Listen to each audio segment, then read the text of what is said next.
ilaha illallah adalah orang yang mengatakan la ilaha illallah, tapi bukan sekedar mengatakan la ilaha illallah. Jangan dia mengatakan la ilaha illallah tapi meyakini ada yang bisa memberikan pengaruh selain Allah, ada yang bisa memberikan manfaat madarat tanpa Allah. Itu namanya mengatakan la ilaha illallah di bibir saja, tapi menyimpan kekufuran di hatinya. Khalisan, mengatakan la ilaha illallah khalis, dalam keadaan murni, khalis, murni, betul-betul la ilaha illallah ay la ma'budu bihaqqin fil wujudi illallah. Gak ada yang disembah dengan benar di atas muka bumi kecuali Allah. Kalau dia mengatakan la ilaha illallah khalisan, murni, berarti dia meyakini la mani' la dhar, la nafi' la dhar. Gak ada yang memberikan manfaat, gak ada yang bisa memberikan madarat kecuali Allah. Kalau dia mengatakan la ilaha illallah berarti meyakini la raziq illallah. Gak ada yang memberikan rezeki kecuali Allah. Ngomong la ilaha illallah tapi masih takut, urusan rezeki masih takut. Takut gak bisa makan, takut gak dapat rezeki. Sampai Imam Haddad mengatakan syakun fil rizqi syakun fil razik. Ragu sama rezeki berarti ragu sama yang ngasih rezeki. Siapa yang ngasih rezeki? Jawab ya kompak, siapa yang ngasih rezeki? Maha kaya atau tidak? Maha besar atau tidak? Kenapa harus takut? Syakun fil rizqi syakun fil razik. Ragu sama rezeki sama saja ragu kepada sang pemberi rezeki. Ragu sama sang pemberi rezeki kufur billah, kufur. Na'udzubillah min dzalik. Jangan ngomong la ilaha illallah tapi masih takut urusan rezeki. Berarti dia ulama ayat Imam khalis. La ilaha illallah khalisan, murni, enggak bercampur sedikit keraguan. Kalau dia ngomong la ilaha illallah berarti dia meyakini la nasir illallah, enggak ada yang bisa memberikan kemenangan illallah. La dhar illallah, enggak ada yang bisa memberikan keburukan kepada kita kecuali Allah. La fatih illallah, enggak ada yang bisa membuka jalan buat kita kecuali Allah. La muhyi illallah, enggak ada yang bisa menghidupkan kita kecuali La mumit illallah, enggak ada yang bisa mematikan kita kecuali La rafi' illallah, enggak ada yang bisa mengangkat kita kecuali La khafid illallah, enggak ada yang bisa menjatuhkan kita kecuali Allah. Hadza la ilaha illallah. Khalisan, murni hanya untuk Allah Subhanahu wa ta'ala. Mukhlisan, ikhlas min qalbihi, dari dalam hatinya. Min nafsihi. Orang yang seperti ini yang akan paling beruntung dengan syafaatnya baginda Nabi besar Muhammad sallallahu alaihi wasallam. Habib, timbul pertanyaan, ini apakah cuma sekali seumur hidup ngomong la ilaha illallah? Kan Nabi bilangnya siapa yang ngomong la ilaha illallah. Dari hadis ini kata Imam Ibnu Abi Jumrah dalam syarahnya, bisa saja maksud hadis ini secara zahir orang yang mengucapin walaupun cuma sekali. Tapi bisa juga maksudnya orang yang mengucapin berkali-kali selama hidupnya. Bisa juga maksudnya adalah orang yang menutup umurnya dengan la ilaha illallah. Maksudnya yang mana nih di sini yang paling beruntung dengan syafaatnya Nabi? Apakah yang pertama atau yang kedua atau yang ketiga? Kalau yang pertama, nah mungkin jauh. Kenapa? Masa iya seumur hidup sekali mengucapkan la ilaha illallah? Lu sholat kemana aja Tom? Sahabat sholat kita ngucapin mau kata mau. Masa iya seumur hidup mengucapkan sekali doang? Terus maksudnya gimana? Kata Imam Ibnu Abi Jumrah, yang kedua sama yang ketiga dipadu, digabungkan. Kalau yang kedua doang, selama hidupnya terus mengucapkan la ilaha illallah, tapi ketika matinya nggak membawa la ilaha illallah dalam hatinya, apa artinya? Al-umur bi khawatimiha, segala sesuatu bergantung ujungnya. Dalam hadis dikatakan, dalam hadis ini hadis yang bikin kita seharusnya nggak merasa aman. Jangan merasa aman, gua anak majelis aman udah, anak serajin aman udah. Kata Imam Haddad, ma'amina ahadun an yusrab illa sulit. Oh kama qala. Orang kalau udah ngerasa dirinya aman, aku pasti mati husnul khatimah, aman udah, terlalu pede, yang begitu bakal dicabut imannya. Na'udzubillah minal ghurur, sombong akhirnya jadinya, kata Imam Haddad. Maka bagaimana maksudnya? Maka kita harus terus baca, terus tanamkan la ilaha illallah dalam hati kita sambil minta sama Allah supaya ketika kita wafat dimudahkan lisan kita untuk mengucapkan la ilaha illallah. Minta sama Allah supaya kita mati bawa la ilaha illallah. Karena umumnya yang mutul maru ala ma'asya alaih. Orang akan mati bagaimana hidupnya. Kalau hidupnya rajin la ilaha illallah, matinya bakal rajin. Matinya bakal gampang la ilaha illallah. Tapi kalau orang selama hidupnya nyebut la ilaha illallah kagak, menghayati la ilaha illallah kagak, bagaimana dia mau mengucapkan itu ketika matinya? Mudah-mudahan Allah kasih kita husnul khatimah. Amin ya rabbal. Saya lihat ada orang-orang dalam hadis Rasulullah mengatakan man kana akhiru kalamihi la ilaha illallah dakhala al-jannah. Ini nas dari Nabi. Barang siapa yang akhir ucapannya la ilaha illallah masuk surga. Makanya sunnah ketika kita ada orang meninggal dunia jangan ngomong yang lain. Yang lain baca Yasin, baca Yasin. Yasin itu dianjurkan. Rasulullah mengatakan iqra'u Yasin ala mutakum. Baca Yasin bagi orang-orang yang mati. Maksudnya orang mati di sini sebagian ulama mengartikan ay muhtadir, orang yang lagi sekarat. Yang lagi sekarat baca Yasin. Kenapa? Ulama menyebutkan karena baca Yasin khususnya kalau sampai dibaca 40 kali itu yukhaffif 'alal mayyit. Itu bikin ringan orang yang lagi sekarat. Jadi kalau ada orang sekarat susah banget tiba-tiba baca Yasin 40 kali, insya Allah langsung selesai. Kesiap. Baca Yasin 40 kali insya Allah langsung selesai. Yukhaffif 'alal mayyit. Yasin itu meringankan orang yang lagi sekarat. Nah, tapi disunahkan kita membisikin dia apa? La ilaha illallah. Jangan kata-kata lain, jangan. Jangan diajak ngomong lagi. Apalagi udah ngomong la ilaha illallah, bisa diajak ngomong lagi sama aja bodoh. Jangan. Kalau udah ngomong la ilaha illallah udah stop. Biar dia ya ayyatuhan nafsul mutmainnah irji'i ila rabbiki radiyatan mardiyah fadkhuli fi ibadi wadkhuli jannati. Biarin. Jangan diajak ngomong lagi. Kalau terlalu sulit, lagi sakit, lagi parah keadaan, cukup ajak ya Allah, ya Allah, ya Allah, ya Allah, atau Allah. Kadang-kadang ya Allah terlalu susah, orang meninggal dunia lagi sakit, tulisannya berat. Allah terus gedein nantinya. Tanamkan bahwasanya ini semua dia akan selamat dengan rahmat Allah Subhanahu.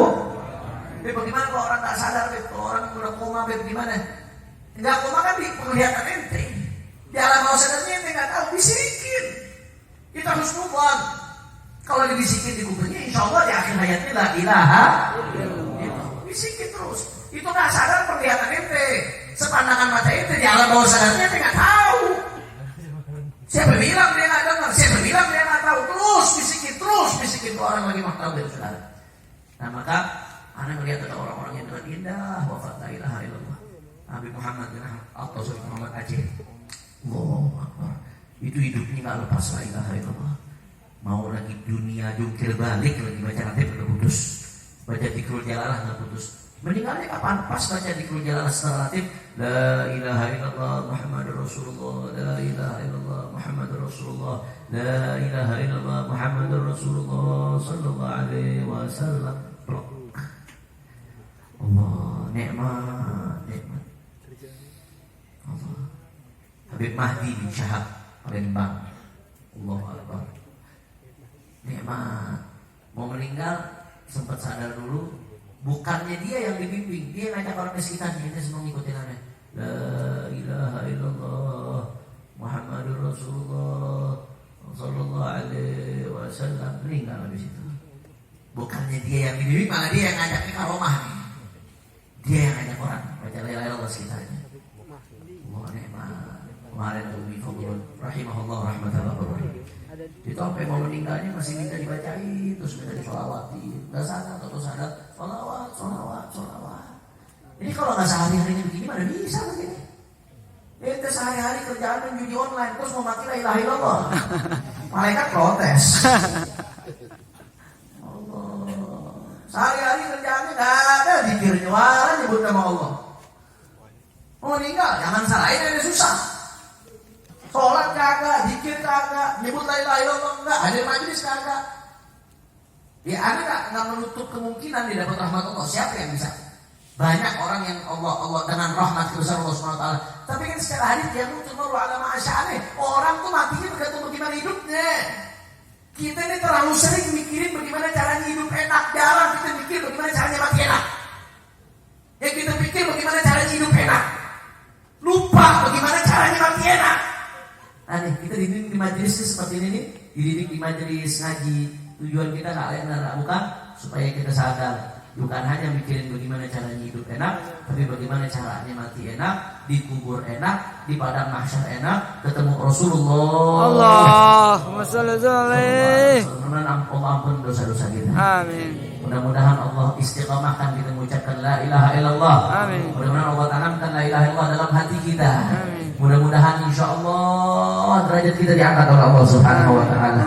Amin ya rabbal.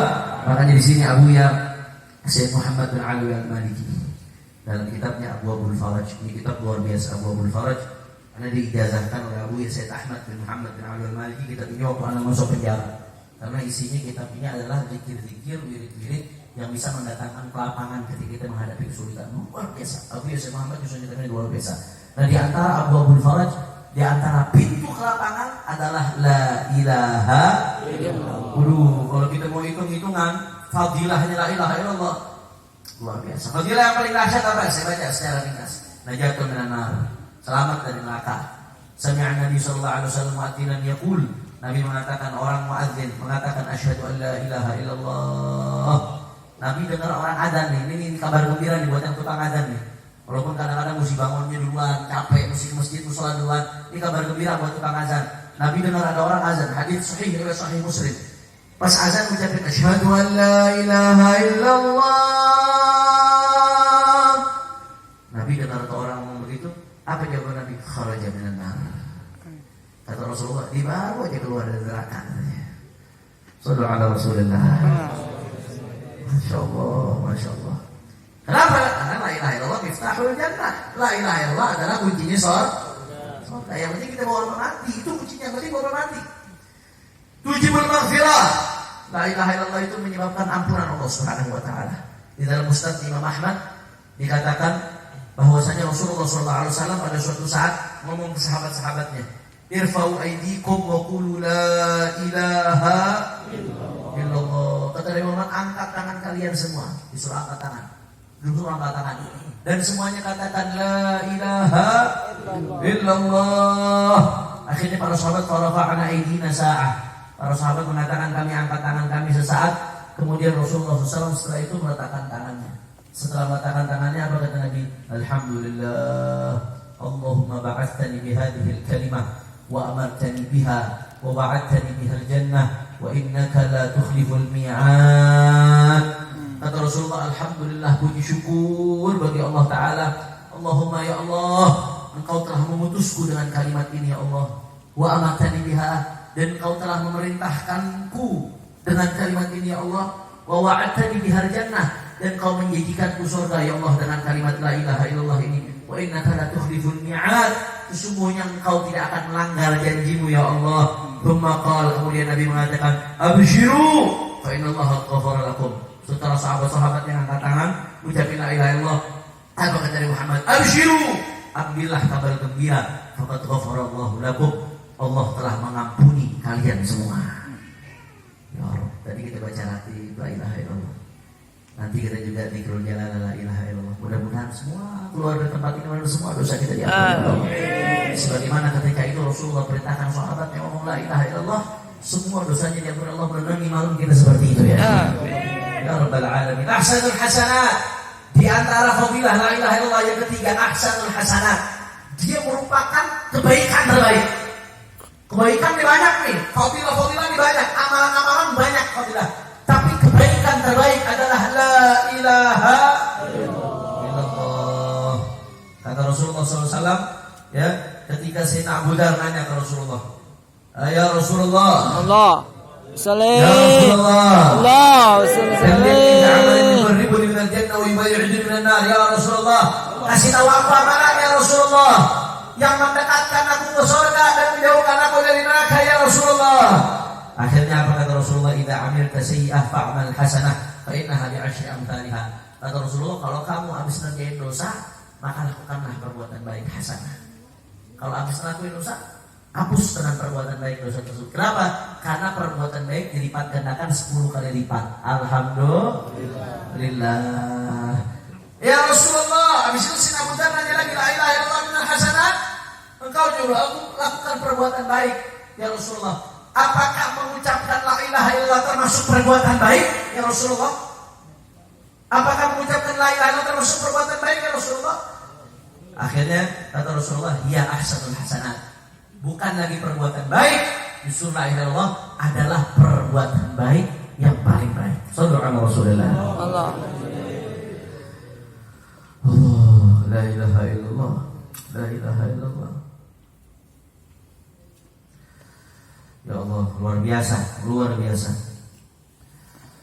Enggak sampai di situ, kita mau ucapin la ilaha illallah itu tajdidul iman. Tajdidul iman, kita memperbaharui iman kita supaya fresh lagi. Bukan hanya laptop yang mesti di-refresh. Bukan hanya elektronik yang mesti di-refresh. Bukan hanya mobil yang mesti diservis. Servis kan refresh buat mobil. Tapi iman itu juga mesti di-refresh, mesti ditajdid. Bagaimana cara refresh iman? Di sini kata Rasulullah, jadidu imanakum. Perbaharuilah iman kalian.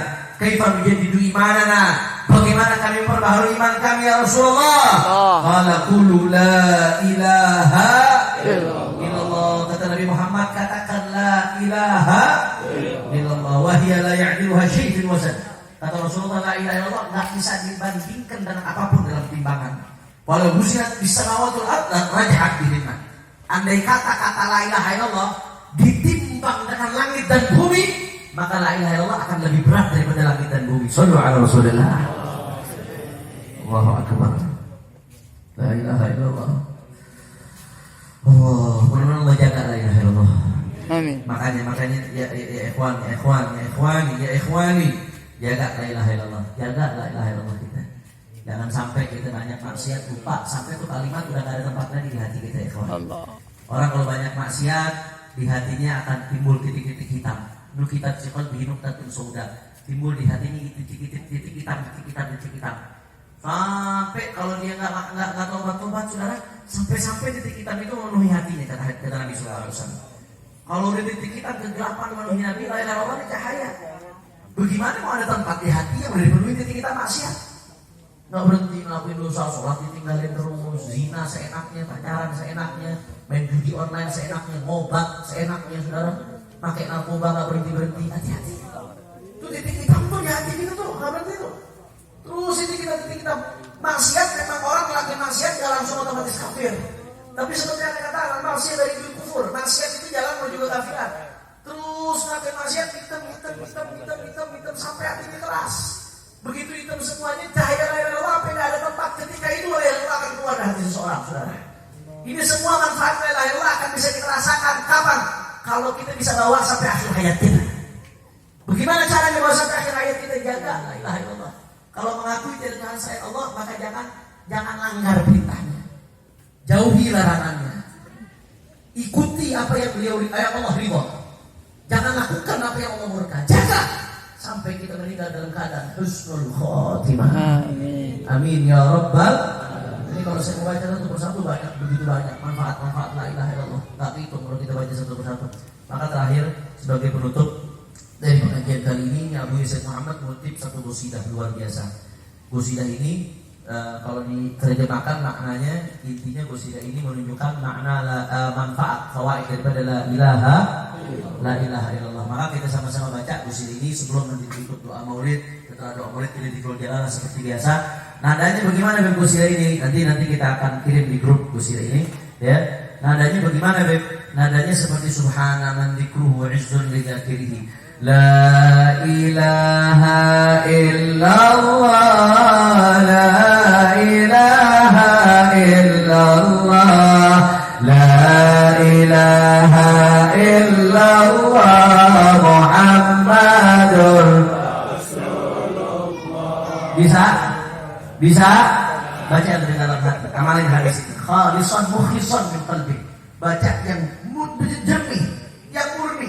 Sambil kita hayatin, gak ada Tuhan kecuali Allah, gak ada yang bisa diyakini kecuali Allah, gak ada yang bisa mengangkat kita kecuali Allah, gak ada yang menjatuhkan kita kecuali Allah, gak ada kecuali Allah. Sambil kita baca, sambil yang semangat, keluarin suaranya semua. Hatur ikut, tapi backing vokal jangan ikut. Saya pengen jamaah semua jadi backing vokal. La ilaha illallah, la ilaha illallah, la ilaha illallah Muhammadur Rasulullah. La ilaha illallah.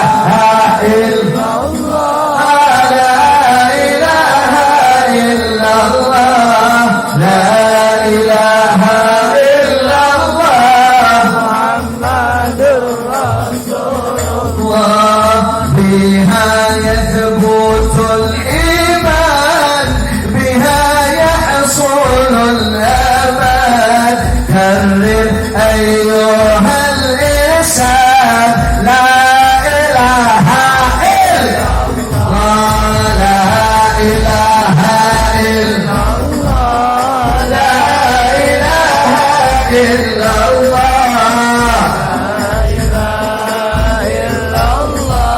محمد رسول الله ذكرها ما أعلى ما أبهاه ما أعلى تدني العبد بالمولى لا إله إلا الله لا إله إلا الله لا إله إلا الله لا إله إلا الله محمد رسول الله قد أتانا بالأخبار عن النبي المختار إن أفضل الأذكار لا إله إلا الله لا إله إلا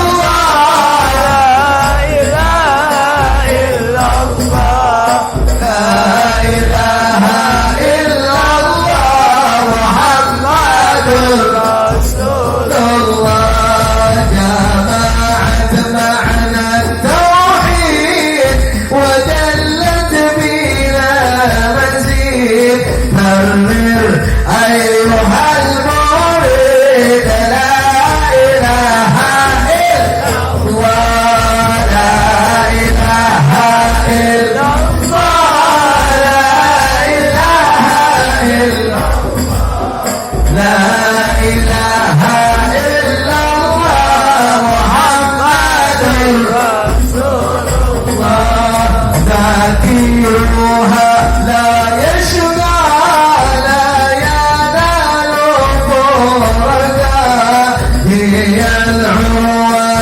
الوثقى لا إله إلا الله لا إله إلا الله لا إله إلا الله لا إله إلا الله محمد رسول الله هي حصنك الحق